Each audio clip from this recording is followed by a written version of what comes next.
ನಮಸ್ಕಾರ ರೀ ಎಲ್ಲರಿಗೂ. ಎಲ್ಲ ಹೆಂಗದಿರಿ? ಎಲ್ಲ ಆರಾಮದಿರಿ ಅಂತ ಅಂದ್ಕೊಂಡಿದ್ದೀನಿ. ಈ ಥರ ಸ್ವೀಟು ನೀವು ಮಾಡಬೇಕಾ? ಹಾಗಂದ್ರೆ ಈ ವಿಡಿಯೋನ ಪೂರ್ತಿ ನೋಡ್ರಿ, ಗೊತ್ತಾಗುತ್ತಾ. ಈಗ ಗ್ಯಾಸ್ ಮ್ಯಾಗ ಒಂದು ಕಡಾಯಿನ ಇಟ್ಕೊಂಡಿದ್ದೆ. ಆ ಕಡಾಯಿಗೆ 2 ಗಿಲಾಸಷ್ಟು ನಾನು ಗೋಧಿನ ಹಾಕೊಳಕತ್ತೀನಿ ರೀ. ಇವಕ್ಕೆ ನಾವು ಜವಾರಿ ಗೋಧಿ ಅಂತ ಹೇಳ್ತೀವಿ. ಆ ಗೋಧಿನ ತೊಗೊಂಡಿದ್ದೆ ನಾನು. ನಾರ್ಮಲ್ ಗೋಧಿ ಒಳಗೂ ಕೂಡ ನಾವು ಮಾಡ್ಕೋಬೋದು. ಈ ಗೋಧಿಯಲ್ಲಿ ಮಾಡಿದ್ರೆ ಸ್ವಲ್ಪ ರುಚಿ ಜಾಸ್ತಿ ಆಗ್ತದ, ಅಂದ್ರೆ ಘಮನೂ ಕೊಡ್ತಿರ್ತದ ಅಂಥೇಳಿ ನಾನು ಈ ಗೋಧಿನ ತೊಗೊಂಡಿದ್ದೆ. ಈಗ ನೋಡ್ರಿ, ಗೋಧಿ ಬಿರುಸಿರ್ತಾವೆ, ಹುರಿದು ಸ್ವಲ್ಪ ಲೇಟ್ ಆಗ್ತದ, ಆಗಲಿ ಚೆಂದಾಗಿ ಹುರಿಬೇಕಾಗ್ತದ. ಸ್ವಲ್ಪ ಕೆಂಪಾಗುತ್ತನ ಅರಳುತನ ನಾವು ಹುರಿಬೇಕಾಗ್ತದ. ಈಗ ನೋಡ್ರಿ, ಚೇಂಜ್ ಆಗಿದ್ದು ನಿಮಗೆ ಕೂಡ ಕಾಣಿಸ್ತದ. ಇನ್ನೊಂದು ಸ್ವಲ್ಪ ನಾವು ಇದೇ ಥರ ಕೈ ಬಿಡ್ದಂಗೆ ತಿರುಗಿಸ್ಬೇಕು. ಇಲ್ಲ ಅಂದ್ರೆ ಒಂದು ಕಡೆ ಹುರಿತದ, ಒಂದು ಕಡೆ ಹುರಿಯೋದಿಲ್ಲ, ಒಂದು ಸೈಡ್ ಸೀದೋದರ ಥರ ಆಗ್ತದದು. ಅದಕ್ಕಾಗಿ ನಾವು ಹಾಗೇನೆ ತಿರುಗಿಸ್ತಾ ಈ ಥರ ಹುರ್ಕೋಬೇಕಾಗುತ್ತೆ ನೋಡ್ರಿ. ಗೋಧಿನ ನಾವು ಹುರಿದೇನೆ ಹಾಗೇನೂ ಕೂಡ ನಾವು ಮಾಡ್ಬೋದು. ಯಾಕಂದ್ರೆ ಹುರಿದ್ರೆ ಅದರದ್ದು ಘಮ ಜಾಸ್ತಿ ಇರ್ತದ, ರುಚಿ ಕೂಡ ಜಾಸ್ತಿ ಕೊಡ್ತದ ಅಂಥೇಳಿ ನಾನು ಹುರಿದ್ಬಿಟ್ಟೆ ಮಾಡ್ತೀನಿ ರೀ. ಕೆಲವೊಬ್ರು ಏನು ಮಾಡ್ತಾರೆ, ಹುರಿದೇನೆ ಹಾಗೇನೂ ಮಾಡ್ತಾರೆ. ಈಗ ನೋಡ್ರಿ, ಪೂರ್ತಿ ಕೆಂಪು ಆಲಕತ್ತಾವಲ್ಲ, ಈ ಥರ ಆದಾಗ ನಾವು ಸ್ವಲ್ಪ ಹೊತ್ತು ಬಿಟ್ಟು ಅದನ್ನು ತೆಗೆದು ಬಿಡಬೇಕಾಗ್ತದ ನೋಡ್ರಿ. ನಾನು ಅರ್ಧ kg ಅಷ್ಟು ಗೋಧಿನ ತೊಗೊಂಡಿನಿ. ಹಾಗೆ ಇದಕ್ಕೆ ಮುಂದೆ ಬೆಲ್ಲನೂ ಕೂಡ ನಾನು ಅರ್ಧ kgಗೆ ಸ್ವಲ್ಪ ಕಡಿಮೆ ತೊಗೋತೀನಿ ರೀ. ಅದನ್ನು ನಿಮಗೆ ತೋರಿಸ್ತೀನಿ ನಾನು ಮುಂದೆ ಪೂರ್ತಿ.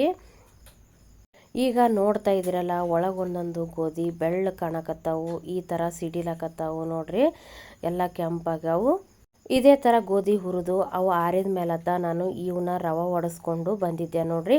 ಈಗ ಸ್ವಲ್ಪ ನಾನು ನೀರು ಹಾಕಿ ಆ ರವಾನ ಚಾಣಿಸ್ಬೇಕಾಗುತ್ತೆ. ನಾವು ಫಸ್ಟಿಗೆ ರವಾನ ಗಿರಣಿ ಕಳಿಸಿ ಒಡಿಸ್ಕೊಂಡು ಬಂದಮೇಲತ್ತ ಚಾಣಿಸಿ ಅದ್ರ ಹಿಟ್ಟನ್ನು ತೆಗೆದು ಈ ಥರ ರವಾನ ತಕ್ಕೊಂಡು ನಾವು ಚಪಾತಿ ಹಿಟ್ಟನ್ನು ಯಾವ ಥರ ಮಿಜ್ತೀವೋ ಅದೇ ಥರ ಹಿಟ್ಟನ್ನು ನಾವು ಕಲಿಸ್ಕೋಬೇಕಾಗತ್ತೆ.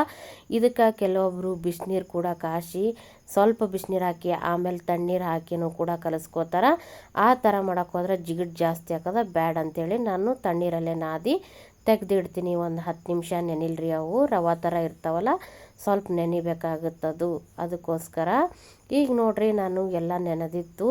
ಈ ಥರ ಏನು ಚಪಾತಿ ಉಂಡೆ ಮಾಡ್ಕೋತೇವಲ್ಲ, ಅದೇ ಥರನೇ ನಾವು ಉಂಡಿನ ಮಾಡ್ಕೋಬೇಕಾಗತ್ತೆ. ಉಳ್ಳಿ ಕೂಡ ಅಂತೀವಿ. ಸ್ವಲ್ಪ ನಾವು ದೊಡ್ಡ ಸೈಜಿಗೆ ಮಾಡ್ಕೋಬೇಕು, ಯಾಕಂದ್ರೆ ದಪ್ಪಾಗಿ ಮಾಡೋದಿರ್ತದೆ. ಮತ್ತು ಏನು ಚಾಣಿಸಿ ರವೆ ತಕ್ಕೋಬೇಕಾದ್ರೆ ಹಿಟ್ಟನ್ನು ನಾವು ತೆಗೆದಿಟ್ಟಿರ್ತೀವಲ್ಲ, ಅದೇ ಹಿಟ್ಟನ್ನು ಹಚ್ಚಿ, ಎಣ್ಣೆ ಹಚ್ಚಬಾರ್ದು ಇದಕ್ಕೆ, ಹಿಟ್ಟನ್ನು ಹಚ್ಚಿ ಈ ಥರ ನಾವು ಲಟ್ಟಿಸ್ಕೋಬೇಕಾಗತ್ತೆ ನೋಡ್ರಿ. ಸ್ವಲ್ಪ ದಂಡಿಗೆ ಮೂಗು ಸೀಳ್ದಂಗೆ ಆಗ್ತಾವು, ಏನೂ ಆಗೋದಿಲ್ಲ. ನಾವು ಅದೇ ಥರ, ಯಾಕಂದ್ರೆ ಅದಕ್ಕೆ ಜಿಗಿ ಕಮ್ಮಿ ಇರ್ತದೆ ರವಾದಾಗ ಮಾಡೋದ್ರಲಿಂದ, ಹಂಗೆ ಮೂಗು ಸೀಳ್ತಾವೆ, ಪರವಾಗಿಲ್ಲ. ಈಗ ಹಂಚು ಕಾಯ್ದಿತ್ತು ನೋಡ್ರಿ, ಇಷ್ಟು ಸಣ್ಣದಾಗಿ ಮಾಡಿಕೊಂಡು ನಾನು ಹಂಚಿಗೆ ತಂದು ಈಗ ಹಾಕಿಬಿಟ್ಟಿನಿ. ಅವು ಬೇಯೋದು ಸ್ವಲ್ಪ ಲೇಟ್ ಆಗ್ತದ್ರಿ.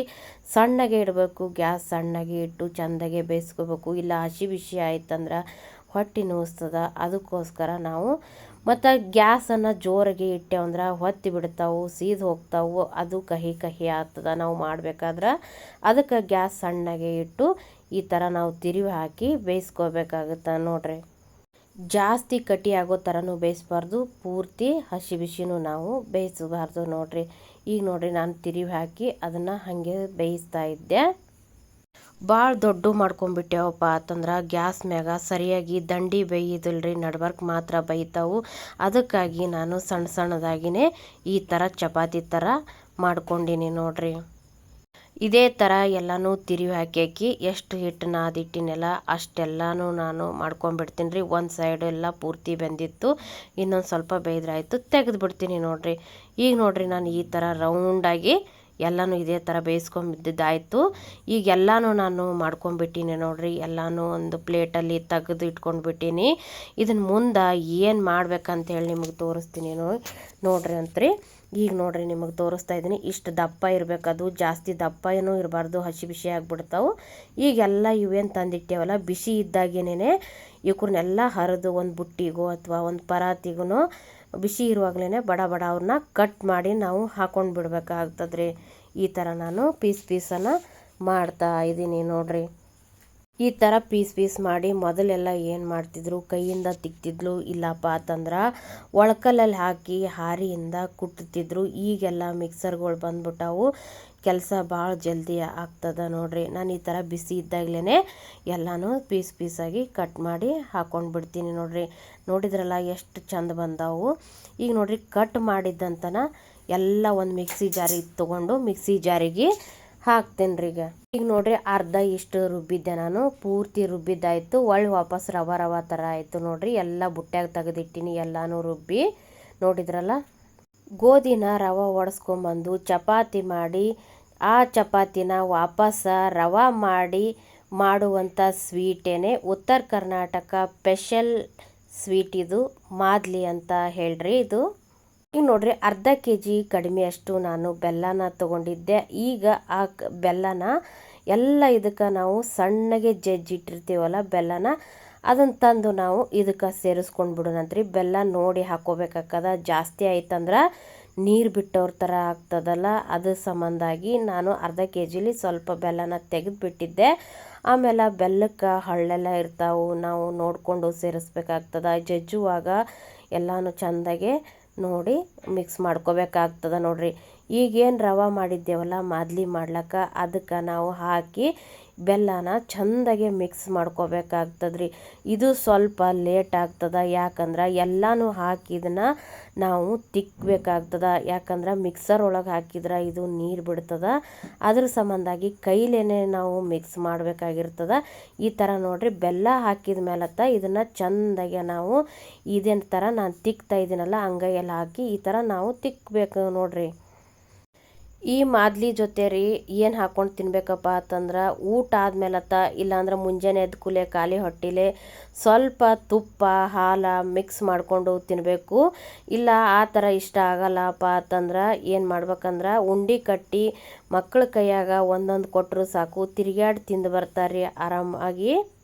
ನಾವು ಅದು ಇದು ತಿನ್ನೋಕ್ಕಿಂತ ಈ ಥರ ವಾರದಾಗ ಒಂದು ಸರಿ ಮಾಡಿಟ್ಟೆವಪ್ಪ ಅಂತಂದ್ರೆ ಕೈಕಾಲಾಗ ಶಕ್ತಿ ಬರ್ತದ. ನಿಶಕ್ತಿ ಇದ್ದವ್ರಿಗೆ ಎಲ್ಲರಿಗೂ ಇದು ಒಳ್ಳೇದಾಗ್ತದ ನೋಡ್ರಿ. ಕೆಲವೊಬ್ರಿಗೆ ಹಾಲು ತುಪ್ಪ ಇಷ್ಟ ಇರಂಗಿಲ್ಲ, ಅವರು ಹಾಗೇನೂ ಇದನ್ನು ತಿನ್ಬೋದು. ಆಮೇಲೆ ಇದನ್ನು 3-4 ದಿವಸ ಮಾತ್ರ ನಾವು ಇಡ್ಬೋದಾಗ್ತದ. ಜಾಸ್ತಿ ದಿನ ಇದನ್ನು ಇಡಕ್ಕೆ ಹೋದ್ರೆ ಇರಂಗಿಲ್ಲ, ಇದು ಬೂರ್ಸ್ ಬಂದಂಗೆ ಆಗಿಬಿಡ್ತದ. ನಾವು ಫ್ರಿಜ್ಜಲ್ಲಿ ಇಡ್ತೀವಿ ಅಂತಂದ್ರೆ ಆರಾಮಾಗಿ 1 ವಾರ ಇಲ್ಲ 15 ದಿವಸ ಇಟ್ಕೊಂಡು ತಿನ್ಬೋದು ನೋಡ್ರಿ. ಇದನ್ನು ಈ ಥರ ಬೆಲ್ಲ ಮಿಕ್ಸ್ ಮಾಡಿದ್ಮೇಲೆ ಎಲ್ಲ ಮಿಜ್ಜಿದ್ದಾಯಿತು. ಇದಕ್ಕೆ ನೋಡ್ರಿ ಈಗ ನಾನು ಪುಟಾಣಿ ಸೇರಿಸ್ಕೊಳಕತ್ತೀನಿ. ಒಂದು ಸ್ವಲ್ಪ ನಿಮ್ಗೆ ಎಷ್ಟು ಬೇಕೋ ಅಷ್ಟು ನೋಡ್ಕೊಂಡು ಪುಟಾಣಿ ಸೇರಿಸ್ಕೊರಿ. ಆಮೇಲೆ ಒಣ ಕೊಬ್ಬರಿ ಬೇಕು, ಹಸಿ ಕೊಬ್ಬರಿ ಹಾಕಬಾರ್ದು. ಒಣ ಕೊಬ್ಬರಿನ ನಾನು ಸಣ್ಣಗೆ ತುರಿದು ಇಟ್ಟಿದ್ದೆ, ಅದನ್ನು ಕೂಡ ನಾನು ಇದಕ್ಕೆ ಮಿಕ್ಸ್ ಮಾಡ್ಕೊಳಕತ್ತೀನಿ. ಆದಷ್ಟು ಕೊಬ್ಬರಿ ಎಷ್ಟು ಜಾಸ್ತಿ ಹಾಕ್ತೀವೋ ಅಷ್ಟು ರುಚಿ ಕೊಡ್ತದ. ಆಮೇಲಿಂದ ನಾವು ತಿನ್ನುವಂಥ ಸೋಪು ಊಟ ಮಾಡ್ತಿರ್ತೀವಲ್ಲ, ಆ ಸೋಂಪನ್ನು ಕೂಡ ನಾನು ಇಲ್ಲಿ ಸೇರಿಸ್ಕೋತಾ ಇದ್ದೀನಿ. ಇದನ್ನೆಲ್ಲ ಹಾಕಿಬಿಟ್ಟು ಇವಾಗ 1 ಚಮಚೆ ತೊಗೊಂಡು ಚೆಂದಾಗಿ ಇದನ್ನು ನಾವು ಮಿಕ್ಸ್ ಮಾಡಬೇಕಾಗ್ತದ ನೋಡ್ರಿ. ಆಮೇಲೆ ಇದಕ್ಕೆ ನಾವು ಕೊಬ್ಬರಿ ಎಲ್ಲಿ ಹಾಕಿವಂತೇನೆ ಗೊತ್ತಾಗಲ್ಲ, ಸೋಪ್ ಎಲ್ಲಿ ಹಾಕಿವಂತೆ ಗೊತ್ತಾಗಲ್ಲ. ತಿಂದಾಗ ಮಾತ್ರ ಅದ್ರ ರುಚಿ ಕೊಡ್ತಿರ್ತೈತೆ, ಭಾಳ ಮಸ್ತ್ ಇರ್ತದ್ರಿ. ಇದು ನಮ್ಮ ಉತ್ತರ ಕರ್ನಾಟಕ ಸ್ಪೆಷಲ್ ಸ್ವೀಟ್ ಅಂತಲೇ ಹೇಳ್ಬೋದು. ಮಾದ್ಲಿ ಅಂತ ಹೇಳ್ತೀವಿ ನಾವು ಇದನ್ನು. ಮತ್ತು ಈ ಸ್ವೀಟನ್ನು ಮೊಹರಂ ಒಳಗೆ ದೇವ್ರಿಗೆ ನೈವೇದ್ಯ ಅಂತಲೇ ಹೇಳಿ ಮಾಡ್ತಾರೆ ನಮ್ಮ ಉತ್ತರ ಕರ್ನಾಟಕದಾಗ. ಇದನ್ನು ನೀವು ಕೂಡ ಒಂದು ಸರಿ ಟ್ರೈ ಮಾಡಿರಿ, ಭಾಳ ಚಲೋ ಆಗಿರ್ತೈತಿ. ಮತ್ತು ಮತ್ತೆ ನೀವು ಮಾಡಿ ಇದನ್ನು ತಿನ್ನಬೇಕು ಅಂಥೇಳಿ ನಿಮಗೆ ಅನ್ನಿಸ್ತದ ನೋಡ್ರಿ. ಈಗ ಇದು ಎಲ್ಲ ಪೂರ್ತಿ ರೆಡಿ ಆಯಿತು ನೋಡ್ರಿ ಮಾದ್ಲಿ. ಈ ಥರ ಉಂಡೆ ಬೇಕಾದರೂ ನೀವು ಕಟ್ಟಿ ಇಟ್ಕೊಂಡು ಒಂದೊಂದು ಉಂಡೆನೂ ಕೂಡ ನೀವು ತಿನ್ಬೋದು ನೋಡ್ರಿ. ನೋಡಿದ್ರಲ್ಲ ಉಂಡಿನೂ ಎಷ್ಟು ಚೆಂದಾಗೆ ಬರ್ತದ ಅಂತ ಹೇಳಿಬಿಟ್ಟು. ಅಷ್ಟು ರವೆ ಉದುರಾಗಿದ್ರೂ ಕೂಡ ನಾವು ಈ ಥರ ಇದನ್ನು ಉಂಡಿನ ಕಟ್ಕೋಬೋದು. ನಿಮಗೆ ಎಳ್ಳು ಬೇಕಾದರೂ ಹಾಕ್ಕೋಬೋದು. ನಾನು ನಿಮಗೆ ಮತ್ತೆ ಮುಂದಿನ ವಿಡಿಯೋದಾಗ ಸಿಗ್ತೀನಿ. ಹೋಗಿ ಬರಲಾ.